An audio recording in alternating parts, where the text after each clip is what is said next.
So mga tol, magandang balita para sa ating pambatong former 3 Division World Champion angas ng Pinas Janril Casimero. Dahil po ay may sumabog po na balita mga tol, ay may laban po ang angas ng Pinas ngayong buwan ng March kontra sa pambato ng Puerto Rico na si Abiel Ortiz. At nakita po natin mga tol sa Facebook page po ng El Caballero Boxeo.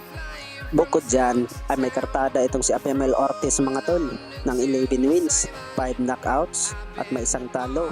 At ang angas ng Pinas Janril Casimero mga tol ay may kartada itong 34 wins, 23 knockouts at may 4 na talo. Samantala ay kahit suspendido po ang angas ng Pinas Janril Casimero ng isang taon sa bansang Japan dahil po sa pag-overweight niya sa laban po nila ni Saul Sanchez, ay may paparating pa rin na laban ngayong buwan ng March. Pero hindi pa po natin alam mga tol kung totoo na po ba yung balitang yan. Hihintayin na lang po natin mga tol ang announcement po sa kampo po ni Janril Casimero. Bukod dyan, sa hindi po nakakaalam mga tol, ay rank number 15 po itong si Abiel Ortiz sa WBA sa Super Bantam.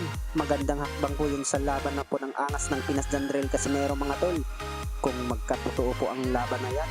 Higit dyan mga tol, ay marami talagang maghihintay po sa labanan po ng angas ng Pinas Janril Casimero. Gusto na daw nila makita ang galawan po ng angas ng Pinas sa ibabaw ng lona. Sa kabilang banda naman mga tol, ay postpone po ang labanan po ng two weight classes undisputed at kasalukuyan ng The Monster ng Japan na Oya Inoue kontra sa pambato ng Australia na si Sam Goodman. Nagaganapin sana ang laban nila mga tol ngayong buwan ng December 25 Pasko. Nagaganapin po sa Ariake Arena, Tokyo, Japan. Hindi na po matutuloy mga tol dahil po sakat na sa kilay po ni Sam Goodman. Huling sparring niya mga tol bago lumipat sa bansang Japan, kaya hindi na po matutuloy mga tol.